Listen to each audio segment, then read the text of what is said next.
بسم الله الرحمن الرحيم الحمد لله والصلاة والسلام على رسول الله وعلى آله وأصحابه أجمعين أما بعد ناظرین کرام السلام علیکم ورحمۃ اللہ وبرکاتہ۔ مسلمان کے شب و روز کے عنوان سے اس پروگرام کے ہمراہ ہم آپ کی خدمت میں حاضر ہیں۔ آج کی اس ملاقات میں ہمارا موضوع گفتگو ہے مجلس کے آداب، اور اس سلسلے میں اس سے قبل گزشتہ ملاقات کے موقع پر ہم نے آپ کی خدمت میں کچھ تعلیمات، کچھ آداب کا تذکرہ کیا تھا۔ اسی سلسلے کو آگے بڑھاتے ہوئے وہ آداب جو کہ ہمیں دین اسلام میں سکھائے گئے ہیں مجلس کے بارے میں، کیونکہ دین اسلام دین فطرت ہے۔ دین اسلام میں انسانیت کے لیے زندگی کے ہر شعبے میں رہنمائی فراہم کی گئی ہے، تو مجلس بھی ظاہر ہے کہ آپس کا جو میل جول ہے، ملاقاتوں کے جو سلسلے ہیں لوگوں میں باہم، یہ چیز بھی انسانی زندگی کا اور انسانی معاشرے کا ایک اہم ترین جز ہے، اہم ترین حصہ ہے۔ لہذا اس سلسلے میں بھی دین اسلام میں آداب سکھائے گئے ہیں، تعلیمات سے نوازا گیا ہے۔ آداب مجلس کے بارے میں ایک ادب یہ بھی ہے کہ عن جابر رضی اللہ عنہ قال مر رجل في المسجد بسهام فقال له رسول الله صلی اللہ علیہ وسلم امسک بنصالها۔ جابر رضی اللہ عنہ فرماتے ہیں کہ ایک بار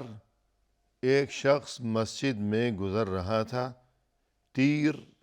اٹھائے ہوئے، یعنی اس زمانے میں جو سامان حرب و ضرب، جو جنگی اسلحہ ہوا کرتا تھا، ہر زمانے کے لحاظ سے یہ جنگی ساز و سامان یہ مختلف قسم کے ہوا کرتے ہیں کہ کبھی توپ ہے، کبھی بندوق ہے۔ تو اس زمانے میں یہ تیر کمان، یہ نیزے، یہ تلوار،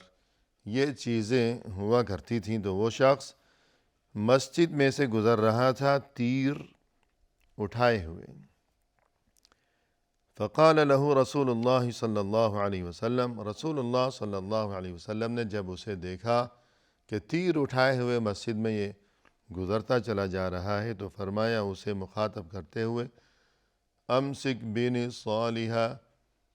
یہ جو تم تیر لیے پھر رہے ہو تو ایسا کرو کہ ذرا یہ جو تمہارے تیر ہیں تو ان کی نوک کو پکڑ کر رکھو، ہاتھوں سے پکڑ کر چھپا کر رکھو، کہ اس نے تیر ظاہر ہے کہ کہیں کمر پر لٹکا رکھے ہوں گے، اس زمانے میں جو دستور ہوگا، جو رواج ہوگا۔ اب جب وہ چل رہا ہے، ادھر ادھر گھومتا پھر رہا ہے، تو وہ ہل رہے ہوں گے دائیں بائیں، تو ایسا نہ ہو کہ خود تو آگے چل رہا ہے اور تیر اس کے جو ہیں کمر پر لٹکے ہوئے ہیں، تو اسے نظر تو نہیں آ رہے،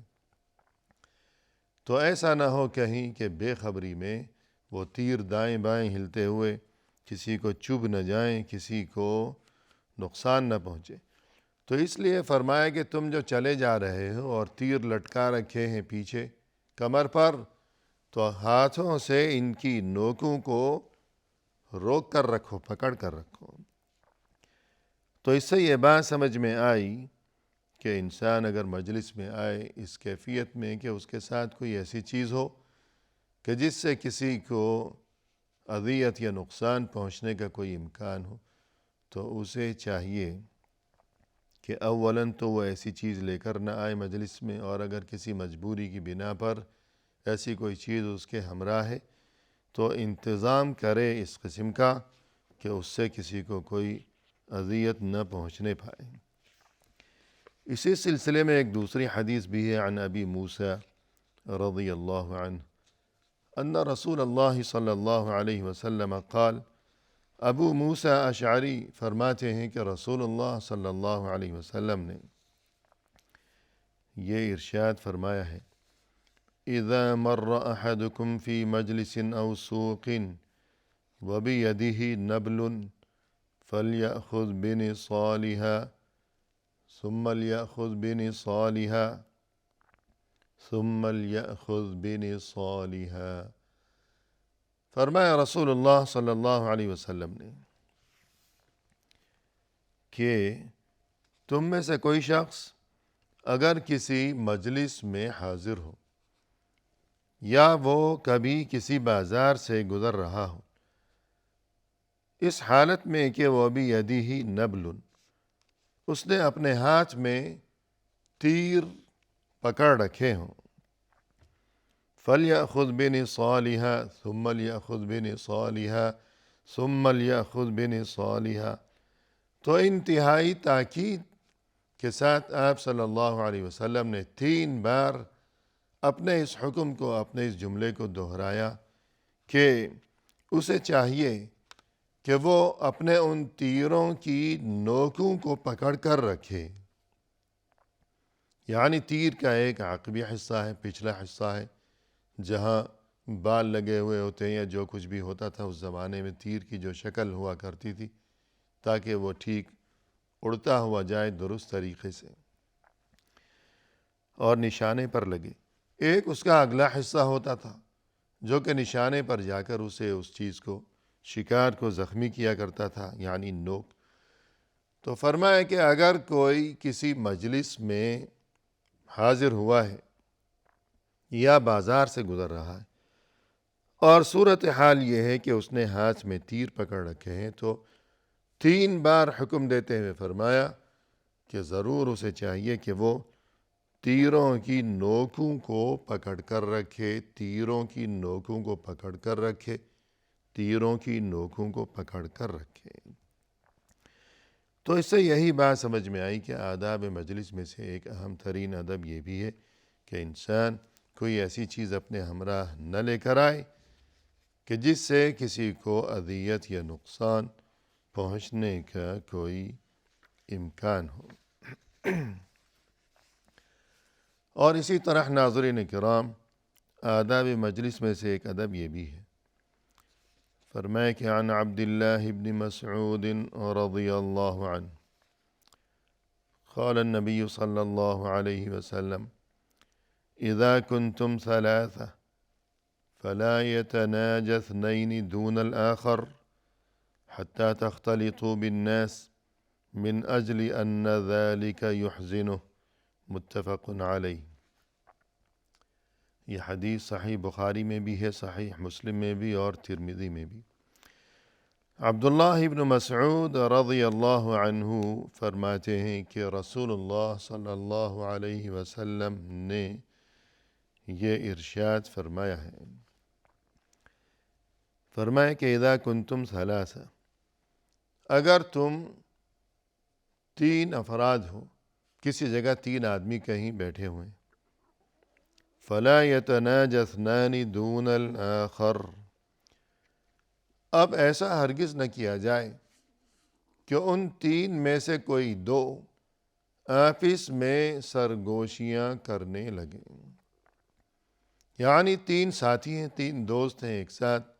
کسی جگہ، اب ایسا ہرگز نہ ہونے پائے کہ یہ چیز انتہائی معیوب ہے، اور جو آداب مجلس سکھائے گئے ہیں دین اسلام میں ان کے یہ سراسر خلاف ہے، کہ ایسا نہ ہو کہ تیسرے کو چھوڑ دیا اور 2 آپس میں مشغول ہو گئے، اسے چھپ کر سرگوشیاں کرتے چلے جا رہے ہیں، اپنی باتوں میں لگے ہوئے ہیں۔ فرمایا کہ حتی تختلطوا بالناس، ایسا کرنے کی بجائے کہ اسے چھوڑ دیا، اس سے چھپ کر الگ تھلگ 2 آپس میں سرگوشیوں میں مشغول ہو گئے، ایسا کرنے کی بجائے ہونا تو یہ چاہیے کہ سبھی آپس میں گھل مل جاؤ، کہ جب 3 ہیں تو آپس میں تینوں گھل مل کر رہیں، کہ جو بات کرنی ہے تینوں آپس میں کریں، نہ یہ کہ اسے الگ چھوڑ دیا جائے۔ اور اگر 3 سے زیادہ بھی ہیں بالفرض، کہ فرض کیجئے کہ 3 نہیں بلکہ 4 ہیں، تو اب ایسا نہ ہو کہ 3 الگ سے سرگوشیوں میں مشغول ہو جائیں اور چوتھے کو چھوڑ دیا، یا فرض کیجئے کہ 5 ہیں تو ایسا نہ ہو کہ یہ 4 آپس میں انہوں نے اپنا ایک ٹولہ، ایک گروپ بنا لیا اور اس بیچارے 5ویں کو الگ تھلگ چھوڑ دیا۔ الغرض 3 ہوں یا 4 ہوں، 5 ہوں، 6 ہوں، جتنے بھی ہوں، تو حکم یہ ہے کہ حتی تختلطوا بالناس، کہ تم سبھی آپس میں مل جل کر وہاں رہو، جب تک رہو آپس میں گھل مل جاؤ۔ کیوں؟ من اجل ان ذلک یحزنہ، اس لیے کہ جس کسی کو تم نے الگ چھوڑ دیا ہے تو تمہاری اس نامناسب حرکت کی وجہ سے وہ رنجیدہ خاطر ہو جائے گا، اس کا دل دکھے گا، اسے صدمہ ہوگا کہ ذرا دیکھو ان کو کہ ہم تینوں ایک ساتھ بیٹھے ہوئے ہیں اور ان دونوں نے الگ سے اپنی باتیں شروع کر دیں، سرگوشیاں، اور مجھے کسی قابل ہی نہیں سمجھا، گویا میری کوئی حیثیت ہی نہیں، میں بیکار اور بے قیمت انسان ہوں ان کی نظر میں، اور خود کو پتہ نہیں کیا سمجھتے ہیں یہ دونوں۔ تو اس کا دل دکھے گا، اسے صدمہ ہوگا۔ تو اس لیے اگر ان دونوں نے آپس میں کوئی اپنی خاص بات اگر کرنی بھی ہے تب بھی انہیں چاہیے کہ بعد میں کر لیں، اور جب تک وہ تیسرا بھی وہاں موجود ہے اس وقت تک تینوں گھل مل کر ہی رہیں اور اپنی اس خاص بات کو بعد میں کر لیں۔ اور اسی طرح اس سلسلے میں یعنی آداب مجلس کے معاملے میں ایک اہم ترین ادب یہ بھی ہے کہ وہاں جو حضرات، جو افراد موجود ہیں، ان میں سے اگر کوئی اپنی بات کر رہا ہے تو جب تک وہ اپنی گفتگو مکمل نہ کر لے اس کی گفتگو کو کاٹنا نہیں چاہیے، کہ ایسا نہ ہو کہ وہ بول رہا ہے اور دوسرا کوئی درمیان میں ہی بولنا شروع کر دے۔ جیسا کہ فرمایا کہ صحیح بخاری میں من حدیث ابی ہریرہ رضی اللہ عنہ قال، صحیح بخاری میں ابو ہریرہ رضی اللہ عنہ سے مروی ہے، فرمایا بینما النبی صلی اللہ علیہ وسلم فی مجلس یحدث القوم، ایک بار ایسا ہوا کہ رسول اللہ صلی اللہ علیہ وسلم ایک مجلس میں کسی جگہ گفتگو فرما رہے تھے۔ جاءہ اعرابی، ایک بدو قسم کا انسان وہاں پہنچا، فقال متی الساعہ، اور اس نے آتے ہی یوں کہا کہ متی الساعہ، قیامت کب آئے گی؟ یعنی رسول اللہ صلی اللہ علیہ وسلم سے اس نے یہ سوال دریافت کیا، یعنی انتظار نہیں کیا کہ آپ صلی اللہ علیہ وسلم اپنی گفتگو مکمل فرما لیں، پہلے ہی اس نے آتے ہی اپنا یہ سوال داغ دیا۔ فمضى رسول اللہ صلی اللہ علیہ وسلم یحدث، رسول اللہ صلی اللہ علیہ وسلم نے اس کی بات کا جواب دینے کی بجائے اپنی گفتگو کو جاری رکھا۔ فقال بعض القوم، تب کچھ لوگ یوں کہنے لگے، سمع ما قال فکرہ ما قال، رسول اللہ صلی اللہ علیہ وسلم نے اس کی بات کو سنا ہے لیکن اس کے سوال کو آپ صلی اللہ علیہ وسلم نے شاید پسند نہیں کیا، اس لیے جواب دینے کی بجائے اپنی گفتگو کو آپ صلی اللہ علیہ وسلم جاری رکھے ہوئے ہیں، جواب نہیں دیا۔ وقال بعضهم، اور دوسرے کچھ لوگ یوں کہنے لگے آپس میں، بل لم يسمع، کہ شاید آپ صلی اللہ علیہ وسلم نے اس کا سوال سنا نہیں ہے اس لیے جواب نہیں دیا۔ حتی اذا قضى حدیثہ، یہاں تک کہ آپ صلی اللہ علیہ وسلم جب اپنی گفتگو مکمل فرما چکے تو یوں فرمایا، قال، فرمایا کہ این اراہ السائل عن الساعہ، کہاں ہے وہ شخص جو کہ قیامت کے بارے میں سوال کر رہا تھا مجھ سے کہ قیامت کب آئے گی؟ قال انا یا رسول اللہ، تب اس شخص نے، اس بدو نے عرض کیا کہ اے اللہ کے رسول، وہ شخص میں ہوں، میں نے وہ سوال کیا تھا کہ قیامت کب آئے گی۔ قال، تب آپ صلی اللہ علیہ وسلم نے اسے جواب دیتے ہوئے یوں ارشاد فرمایا اذا ضیعت الامانہ فانتظر الساعہ، تمہارے سوال کا جواب یہ ہے، تم نے یہ جو سوال کیا تھا مجھ سے کہ متی الساعہ، قیامت کب آئے گی، تمہارے سوال کا جواب یہ ہے کہ جب امانت کو ضائع کیا جانے لگے تب تم قیامت کا انتظار شروع کر دو، کہ جب لوگ امانت میں خیانت کرنے لگیں تب تم بیٹھ کر قیامت کا انتظار شروع کر دو۔ یعنی جب دنیا میں یہ صورتحال نظر آنے لگے کہ امانت کو ضائع کیا جانے لگے تو سمجھ لو کہ اب کسی بھی وقت قیامت برپا ہو سکتی ہے۔ یہ بات سننے کے بعد وہ شخص پھر بولا قال کیف اضاعتها، امانت کو ضائع کیا جانے لگے تو قیامت کا انتظار شروع کر دو، تو امانت کو ضائع کیا جانے لگے اس سے کیا مراد ہے؟ قال،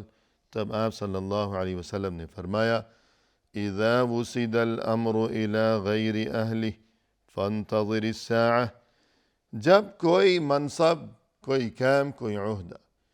کسی ایسے شخص کے حوالے کر دیا جائے کہ جو اس کا اہل نہیں ہے، جو اس کے لائق نہیں ہے، تب تم قیامت کا انتظار شروع کر دو۔ یعنی کوئی چیز کسی ایسے شخص کے حوالے کر دی جائے، کوئی عہدہ، کوئی منصب ہے، کوئی انعام ہے، کوئی بھی چیز ہے، کوئی اچھی چیز ہے، وہ قابل انسان کو دینے کی بجائے ایسے شخص کے حوالے کر دی جائے جو کہ اس کا اہل نہیں، جو اس کے قابل نہیں، جو کہ نالائق قسم کا انسان ہے، اور یہ کہ صرف رشوت کی بنا پر یا صرف یہ کہ ذاتی تعلقات کی بنا پر یا کسی سفارش کی وجہ سے وہ اچھی چیز اسے دے دی گئی تو گویا امانت میں خیانت کی گئی ہے، اور جب امانت میں خیانت کی گئی ہے تو اس کا مطلب یہ ہے کہ قیامت اب قریب آ چکی ہے، اب تم بیٹھ کر قیامت کا انتظار شروع کر دو۔ تو اس سے جو چیز ہم بتانا چاہتے ہیں، جو کہ آج کی ہماری اس مجلس کا موضوع ہے، وہ یہ کہ آداب مجلس میں سے ایک ادب یہ بھی ہے کہ وہاں اگر کوئی پہلے سے گفتگو کر رہا ہے تو اس کی بات کو کاٹا نہ جائے، جو کچھ کہنا ہے اس کی گفتگو مکمل ہونے کے بعد میں کہا جائے کہ اس بدو نے آ کر درمیان میں سوال کیا، رسول اللہ صلی اللہ علیہ وسلم نے اس کے سوال کا جواب نہیں دیا بلکہ اپنی گفتگو مکمل ہو جانے کے بعد اس کے سوال کا جواب دیا۔ اسی کے ساتھ ناظرین کرام، فی امان اللہ، وآخر دعوانا ان الحمد للہ رب العالمین۔